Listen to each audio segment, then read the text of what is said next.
tous. Les amis, j'espère que vous allez bien. Pour le coup, moi, ça va. J'ai un petit peu mal au dos, mais ça va. Franchement, ça va. Aujourd'hui, on va parler glace et magie. Alors, installez-vous là où vous vous sentez le mieux. Et moi, je vais commencer la lecture. Alors, à quand remonte notre amour pour les glaces? Il y a 4000 ans, les Chinois savouraient déjà une espèce de sirop glacé pour se rafraîchir. Les techniques de réfrigération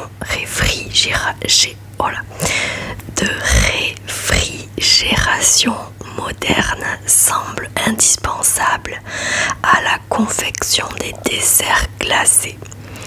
Pourtant, les gourmandises froides sont dégustées depuis des milliers d'années. Dans le monde antique, partout on s'en délectait, de Chine en Mésopotamie. Il y a 4000 ans, les Chinois savouraient déjà une espèce de sirop glacé. Des siècles plus tard, vers 400 avant Jésus-Christ, le charbat devient un régal populaire en Perse. La boisson comprend des sirops de cerises, de coing et de grenade, jadis refroidis au moyen de la neige. Les mots modernes sherbet, sorbet et sirop puisent leur origine linguistique du mot charbat. Selon les récits historiques, Alexandre le Grand, qui a conquis la Perse en 330 avant Jésus-Christ, appréciait particulièrement la glace mélangée à du miel. Les Grecs et plus tard les Romains ont pris le pli de refroidir leur boisson. Au cours des premières années de l'Empire romain, l'empereur Néron servait des sorbets à base de fruits écrasés dans du miel et mélangés à de la neige pendant les banquets. Bien des siècles plus tard, dans les années 1290, Marco Polo ramena de Chine des recettes de glace à base de lait. Les principaux ingrédients, ces ancêtres de la glace moderne, n'auraient pu être dégustés sans la neige des régions montagneuses et des rivières ou lacs glacés.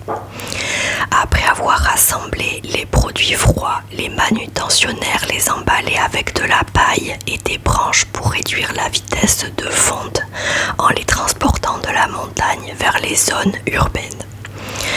La glace et la neige étaient alors stockées dans des chambres froides mises en place par différentes civilisations avec toujours la même idée en tête. Il fallait absolument que ces endroits soient dépourvus de chaleur et de lumière. On se servait souvent de fosses profondes pour isoler la glace dans la paille ou la sciure pour la garder à l'abri de la chaleur. L'acquisition de glace était une opération à la fois laborieuse et complexe, ce qui en faisait un produit très précieux dans l'Antiquité.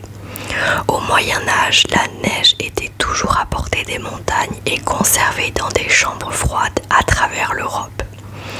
Au XVIIe siècle, plusieurs propriétaires s'étaient dotés de glacières privées et vers la fin du XVIIIe siècle, de grandes glacières commençaient à être édifiées dans les villes, alors que les marchands ambulants vendaient de gros blocs de glace en porte-à-porte. Dans quelques villes, le commerce de la glace était réglementé par les autorités qui fixaient les prix et prévoyaient des sanctions en cas de vente illégale. Il y avait 43 vendeurs de glace à Naples en 1807. Conformément aux règles en vigueur, les marchands ne pouvaient fournir de la glace qu'en été. D'un point de vue scientifique, Il est difficile de savoir à quel moment exactement les produits laitiers ont commencé à être utilisés dans les desserts glacés. Certains historiens culinaires pensent que cette tradition est née en Asie avant d'être introduite en Europe par Marco Polo, alors que d'autres sont fermement convaincus qu'il s'agit d'un mythe. La transformation du lait et de la crème en un dessert onctueux avait lieu grâce à une réaction endothermique. Les cuisiniers plaçaient les ingrédients dans un récipient en métal qui était à son tour déposé dans un seau rempli de glace et de sel ou de salpêtre. Le sel modifie les propriétés de la glace et abaisse son point de congélation. Celle-ci absorbe alors l'énergie qu'il lui faut pour fondre. La glace puise la chaleur du mélange crémeux qui se solidifie par la suite. La première preuve d'utilisation de cette technique en Europe est mise en évidence dans un traité publié en 1550 par Blas de Villafranca, un médecin espagnol résidant à Rome. Cette technique a connu un essor rapide en Italie. C'est par ces mots que le napolitain Giambattista della Porta a décrit le procédé dans son ouvrage Magie naturelle. Lors des fêtes, ce qu'on apprécie par-dessus tout, c'est boire du vin très frais, surtout en été. Je vais vous apprendre comment le vin peut être non seulement refroidi, mais congelé également. Si frais même que vous pourrez uniquement le boire à petites gorgées en le sirotant. Versez du vin dans un récipient et ajoutez de l'eau pour qu'il gèle plus rapidement. Puis mettez de la neige dans un pot en bois et saupoudrez-la de salpêtre. Remuez le récipient dans la neige. Vous verrez que la congélation se fera progressivement. C'est cette recette de vin glacé qui a fortement inspiré la fabrication du sorbet. À Naples, le climat et la culture ont agi de concert pour rendre le sorbet plus célèbre que partout ailleurs en Europe. En 1690, le premier manuel anonyme sur les sorbets, New and Quick Ways to Make All Kinds of Sorbets with Ease, a été publié à Naples. À en juger par les ingrédients qui composent les recettes, il semble qu'il est utilisé au sein d'une famille d'aristocrates. Puis, The Modern Stewart 1692-1694 a été publié par Antonio Latini, vice-roi espagnol à Naples, qui a écrit un livre de cuisine et de gestion du foyer, avec une section sur les glaces. Les premières glaces européennes auraient été confectionnées en Italie à la même époque.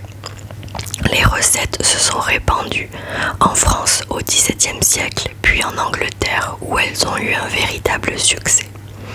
Le mot anglais ice cream est apparu pour la première fois dans les années 1670. On dit que la glace a fait partie d'une série de plats élaborés servis pour la Saint-Georges à Windsor en 1671. Un engouement sans limite. Contrairement au sorbet, la fabrication de la crème glacée était une activité très laborieuse.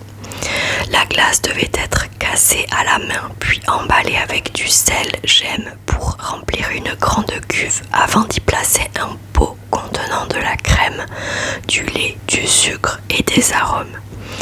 Le mélange était ensuite agité à la main pendant des heures jusqu'à la formation de la crème glacée.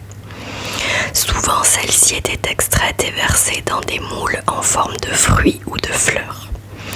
Préparer la glace puis la servir étaient deux opérations extrêmement coûteuses.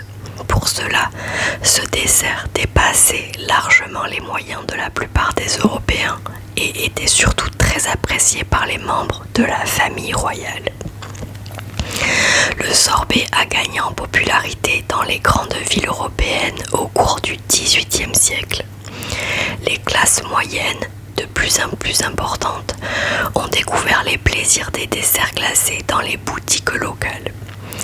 En plus des sorbetti, glaces baratées lors de la congélation, il y avait les granitas, glaces pilées à base de fruits, et les sorbetti con crema, glaces mélangées à du lait, les ancêtres du gelato et de la crème glacée.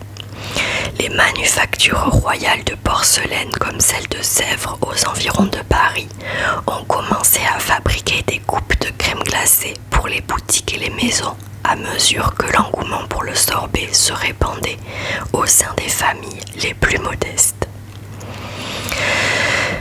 Le premier livre de recettes entièrement dédié aux glaces et l'art de bien faire les glaces d'office, publié en France en 1768. Les folies des glaces a tôt fait de se répandre dans les colonies nord-américaines, mais est tout de même resté un luxe au cours du XVIIIe siècle, même après la Révolution américaine. Les archives d'un marchand new-yorkais montrent que le président George Washington a dépensé environ $200, soit près de 180 € en glace pendant l'été 1790. Cette somme équivaut à plusieurs milliers d'euros aujourd'hui. La glace devint enfin abordable aux États-Unis. En 1843, la New-Yorkaise Nancy M. Johnson invente une sorbetière qui réduit considérablement le temps de production. Les entreprises américaines améliorent petit à petit ce modèle grâce à la conception de nouvelles machines qui ont simplifié la production de glace et en ont réduit les coûts.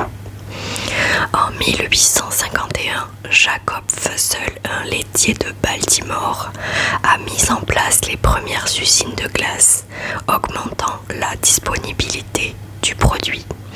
Après la guerre civile, la popularité de la glace a atteint son apogée partout aux États-Unis. Les vendeurs de glace et les fontaines à soda se sont multipliés à travers le pays. Cette gourmandise glacée, jadis réservée aux reines et aux rois, devint désormais accessible à tous. Ça donne envie de manger une glace. Ensuite, on va parler magie.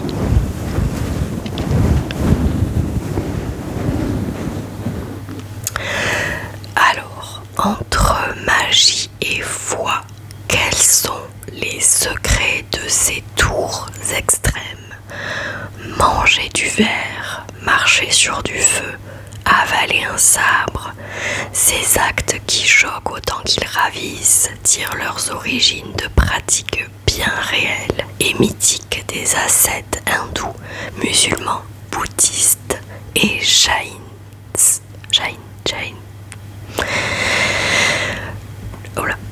Lorsque Palani Yamal Shanmugan était enceinte de son deuxième fils, son gynécologue lui a suggéré d'accoucher par césarienne.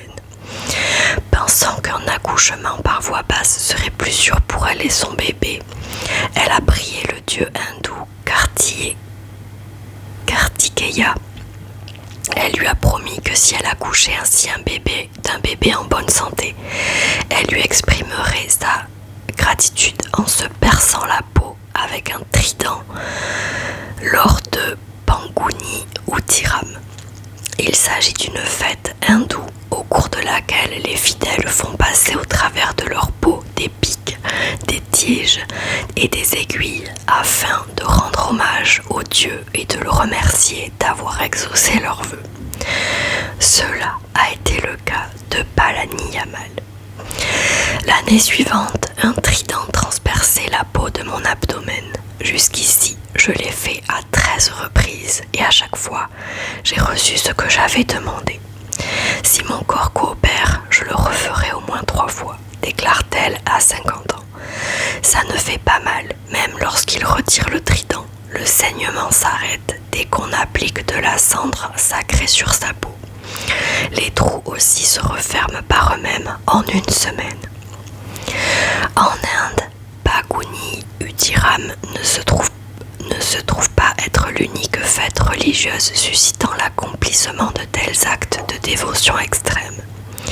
Au Bengale occidental, durant Gajan, une fête qui précède la récolte, les hommes se transpercent la peau avec des tiges, des flèches et des crochets en fer, en priant pour que celle-ci soit abondante. Parmi les actes de bravoure s'inscrivent également des pratiques impliquant du feu et consistant à s'allonger sur un lit de clous.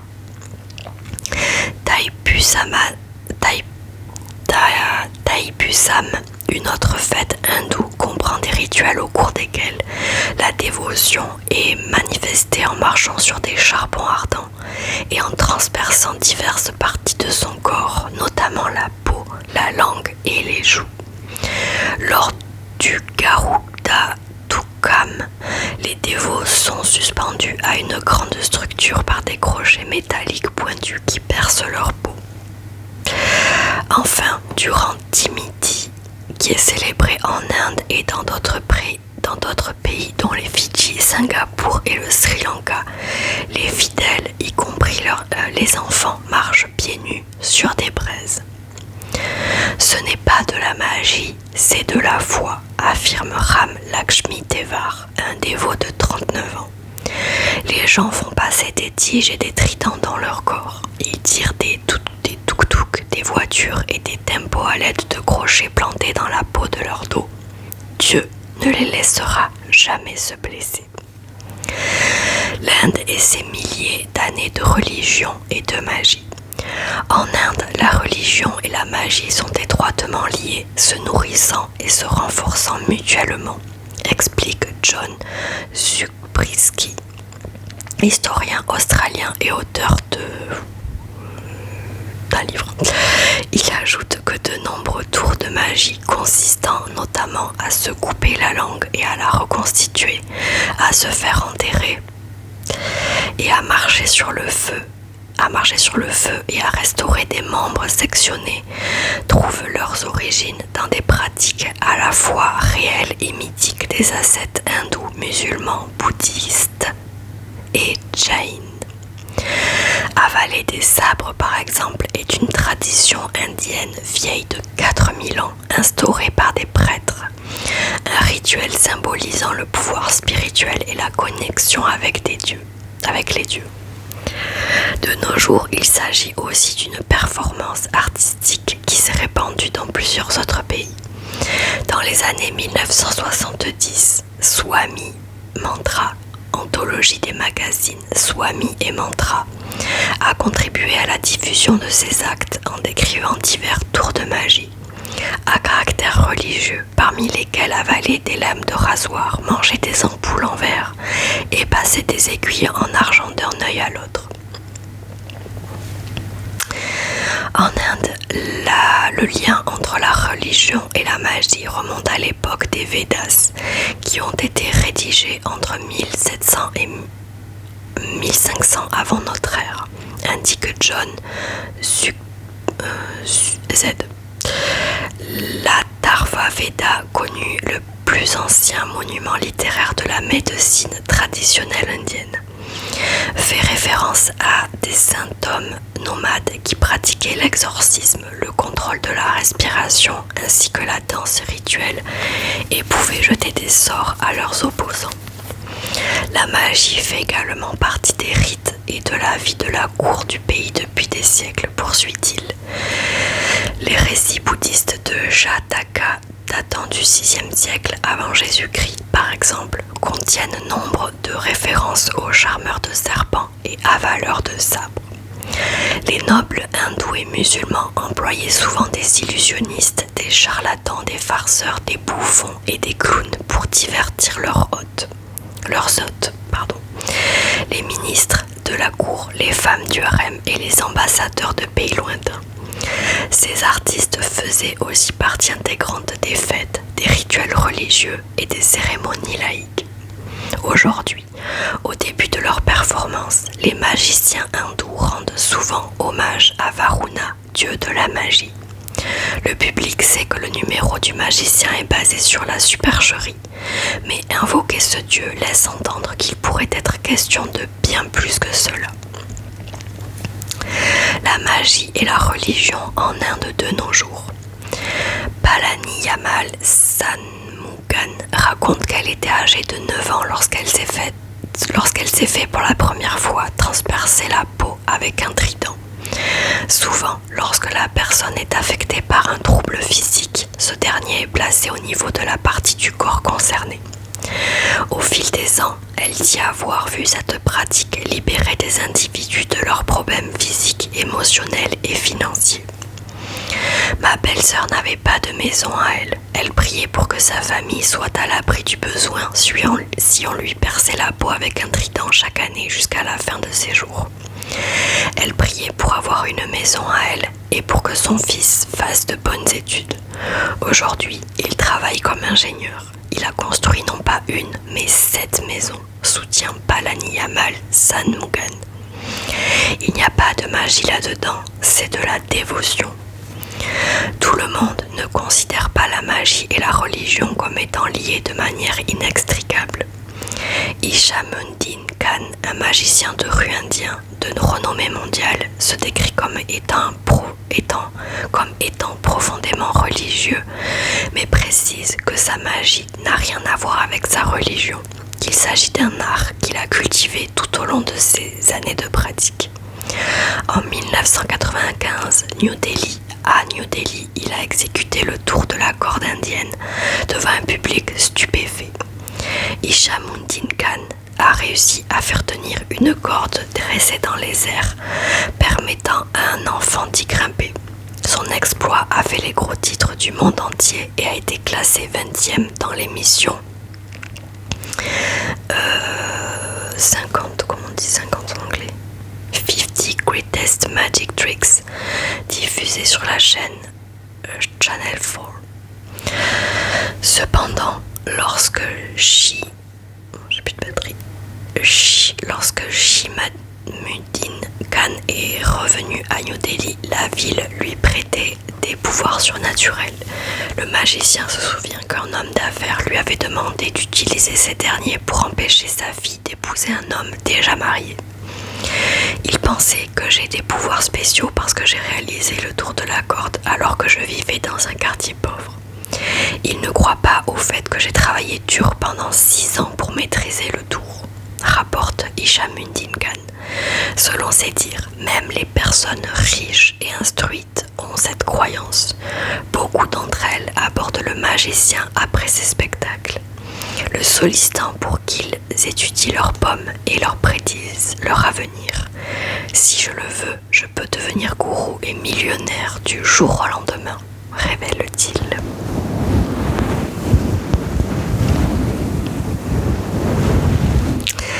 Et voilà, oulala, mais je suis très rouge les amis. Oui, j'ai chaud.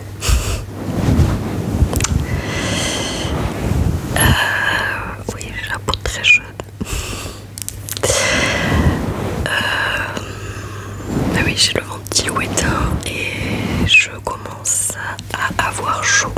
Demain, ils annoncent 38 dans le sud. Ah là là, vivement cet hiver. Et cet hiver, je dirais vivement cet été. Bon, voilà les amis, j'espère que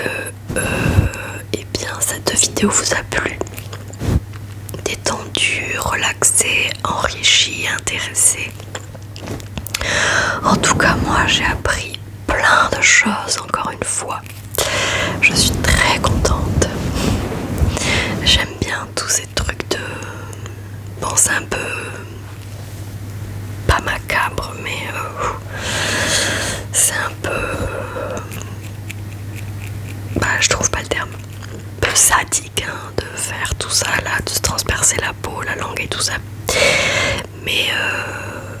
moi je trouve ça incroyable. C'est fou.